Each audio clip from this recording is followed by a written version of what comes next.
Hello everyone, I hope you're all keeping well, healthy and happy. In this video I'm going to speak about the origins of this international criminal cabal, which I've been speaking about extensively for quite a length of time now. The facts that I'm going to present in this video have been verified by law enforcement officials, by historians, by criminologists and by those who have studied intricately the beginnings of organised crime in America and in other countries as well. We're going to be touching on the subject of the Italian mafia. We're going to be talking especially about the Russian mafia, but more importantly, the connective tissue between these two, which is the Jewish mafia. Now, straight away, there are people that will find themselves getting bent out of shape by my simply saying that. Believe it or not, there did exist in America a Jewish mafia. Okay? This is a recorded fact of history. If facts disturb you, perhaps this is not the video for you to watch.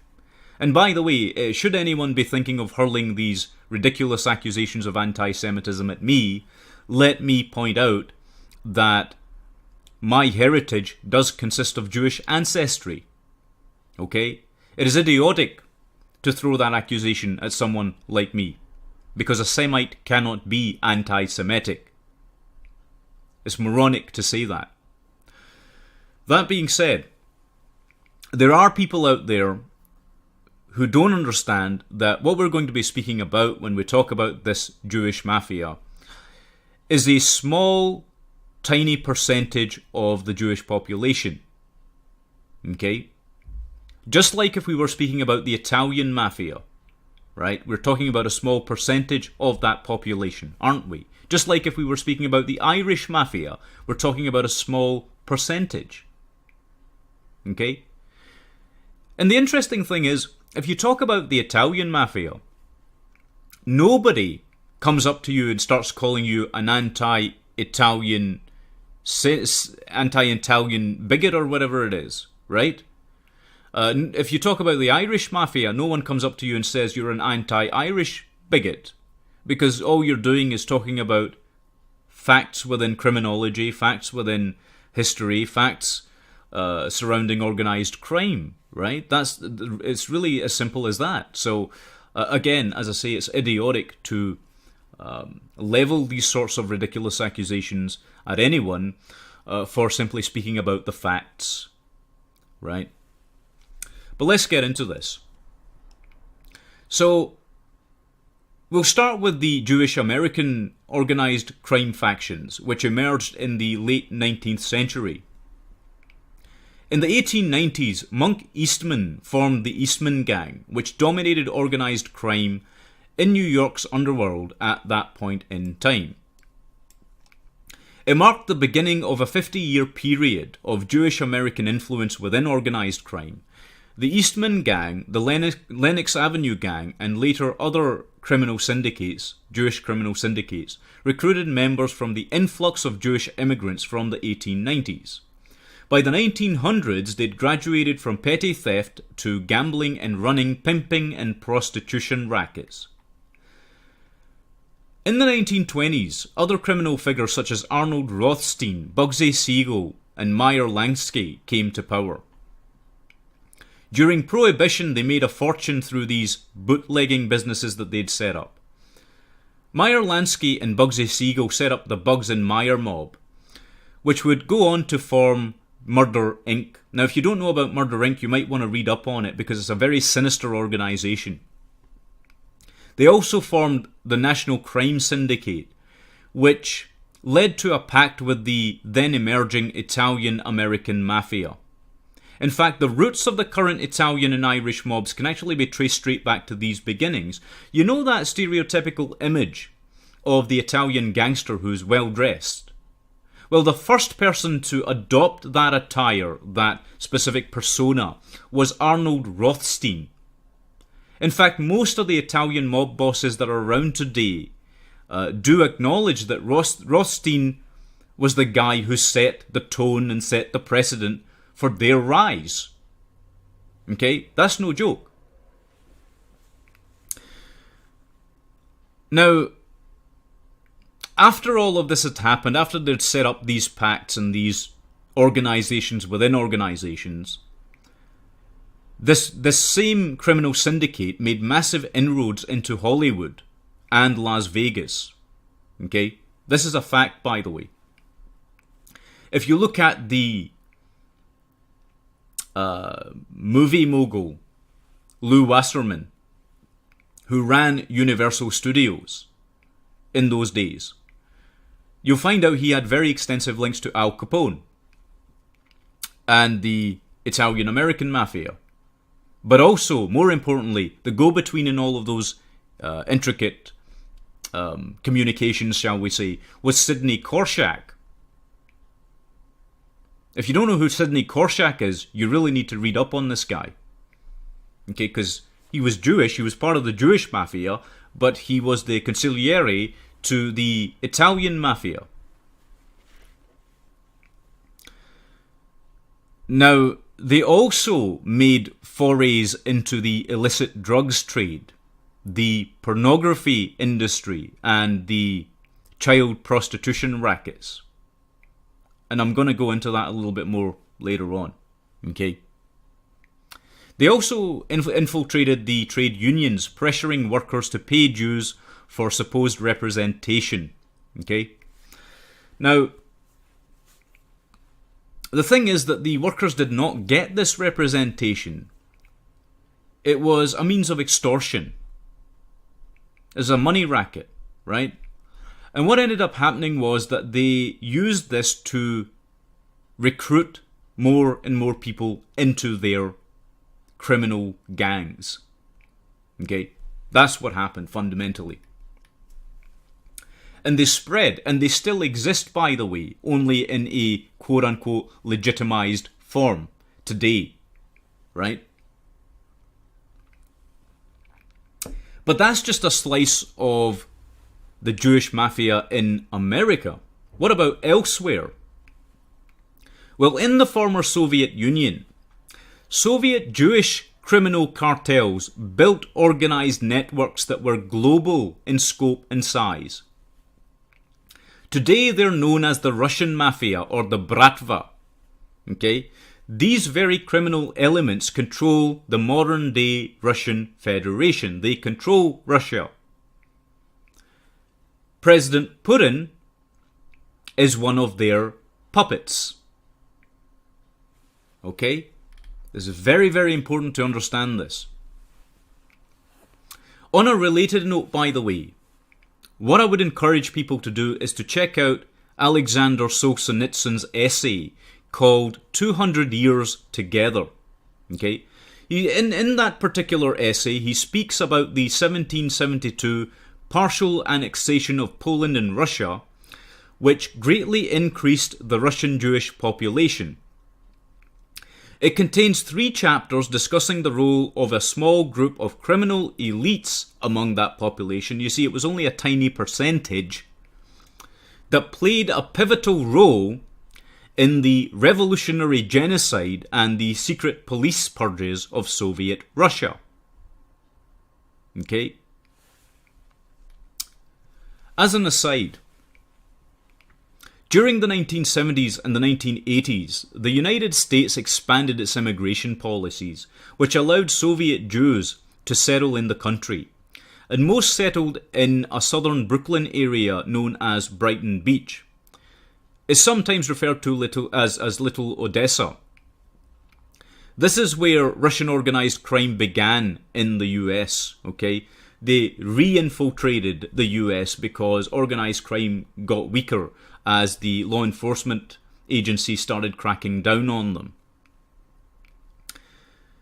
By 1983, the head of Russian organized crime in Brighton Beach was Evsey Agron, and he was known for his cruelty. He was called the godfather of the Russian-American mafia. He was born in Leningrad to Jewish parents. Agron emigrated to the United States under the Jackson-Vanik Amendment in 1975. He swiftly gained control of criminal operations among Soviet Jews living in Brighton Beach, and later what happened was that a rival organization which was expanding its own criminal operations under Boris Goldberg. Goldberg, by the way, was charged in 1989 under the Racketeer Influenced and Corrupt Organizations Act, or RICO for short, for drug trafficking, armed robbery, extortion, prostitution, arms dealing, and attempted murder. Agron, by the way, the first guy we were speaking about, who controlled that region initially, died after being shot twice in the head outside his Brooklyn apartment in May 1985 at the age of 53. He was succeeded by Marat Balagula as leader of the Russian mob in the United States. Balagula was an associate of the Lucchese crime family. So again, we see this merging with the Italian-American mafia, you see. So the Italian-American mafia is intricately and thoroughly connected to this. This is what they came from. Now, after the perceived downfall of the USSR, and I say it was a perceived downfall because, well, let's get into this and then you'll see why. Organized criminal groups began to openly take over Russia's economy, with many ex-KGB soldiers. So all these ex-KGB soldiers and veterans of the Afghan war started offering their services to the crime bosses in Russia. Gangster summit meetings were held in hotels and restaurants shortly before the Soviet Union's dissolution. Okay, now if you've read Anatoly Golitsyn's work, particularly New Lies for Old, what you'll have come to realize is that the so-called downfall of the USSR was make-believe. Okay, it was orchestrated by these Russian mafia bosses, which were, even in the time of the USSR, in total control of the Soviet state. Okay, and I spoke about this at length in a previous video. Okay, I talked about this. But to make a long story very short, the Vorev Zakonia basically hammered out an agreement on who would rule what. And so they set out these plans to wind down operations right across every single Soviet country, insofar as the Soviet military was concerned, to feign the failure of the Soviet Union, and then to take over all the various industries inside the Soviet Union openly and blatantly. Now, it was agreed by all of these ex-Russian mafiosos, or then existing Russian mafiosos, ex-KGB agents basically, to allow Vyacheslav Yaponchik Ivankov to be sent to Brighton Beach in 1992 to take control of Russian organized crime operations in North America. Within a year, Ivankov built an international operation including, not limited to though, narcotics, money laundering, prostitution, and made ties with the American mafia and Colombian drug cartels. Ivankov's reign ended in June of 1995 when a $3.5 million extortion attempt on two Russian businessmen, Alexander Volkov and Vladimir Voloshin, ended in an FBI arrest, which resulted in a 10-year maximum security prison sentence. His successor, now this is a very, very important point, okay? So pay attention here. His successor was Semyon Yudkovich Mogilovich. Mogilovich is believed by European and United States federal law enforcement agencies to be the boss of bosses of all Russian mafia syndicates in the world. Why is this relevant to what we're talking about? Because if you look up who Mogilovich actually is and was, he was born in 1946 to a Jewish family in Kiev's Podol neighborhood. So again, this guy, he's Jewish, supposedly, right? According to the authorities. And he's the head of the Russian mafia criminal cartels, which control Russia even today. Now do you understand why Russia is the enemy? How long have I been speaking about this? Okay, do you understand why the Russian state is dangerous? Why it's destabilizing countries?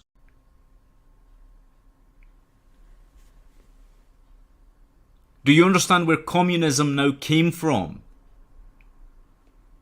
And what it is, and the fact that it's still very much alive, both inside Russia and outside of Russia. The resurgence of communism, the rebuilding of a brand new Soviet Union. This criminal cartel is responsible for it. Now, I'll be including all of this information in the description, and I'll maybe post a wee comment below the video with all this information contained, depending on which platform it is. If it's on YouTube, it'll be on YouTube. VidMe, it might take a little bit longer. But you need to know this stuff. You need to know this stuff, because a lot of people out there will try and convince you, because they've got agendas, because they're actually working for the SVR, which is the intelligence arm of the Russian state. They want to try and convince you that Russia are the good guys, that Alexander Dugin is a good guy. He's not. He's part of this whole damn thing. Bolshevism, right? The so-called new right, or whatever the hell else they're calling it, which is being manufactured by these same forces, right? It's similar to what David Icke talks about. Problem, reaction, solution. They create the problem, they create the reaction, and then they present what appears to be a solution, which is to join the Russian state. But really, what you're actually conceding is that, well, you're basically giving up your freedom to live in an enslaved state. So keep that in mind. Okay? Anyway, I think that'll do it for this video. Because I've given you enough information to digest, I think. But as I say, all the various names for further research will be included. All the any details I think that are important for you to know, so that you can go out there for yourself, research what I'm talking about, and you'll see it is absolutely plainly the truth. Okay, everything I've been talking about has been absolutely plainly the truth. Okay? Anyway, I want to thank you very much for taking the time to watch this video. I really do appreciate all your support and all your efforts. You guys are awesome for the absolute strength you have shown and the willingness to learn that you've shown. That was something I wasn't expecting when I actually started the channel. I have to be honest, I thought I'd have at most one subscriber, and that I'd probably have to put up cat videos. But thanks to you guys, that has not been the case, and people have been very, very receptive to learning. So that in turn actually gives me the motivation to keep working, to keep going. So I do appreciate your support, both on YouTube and on Patreon and across other platforms. Thank you so much. Take good care of yourselves, and God bless every one of you.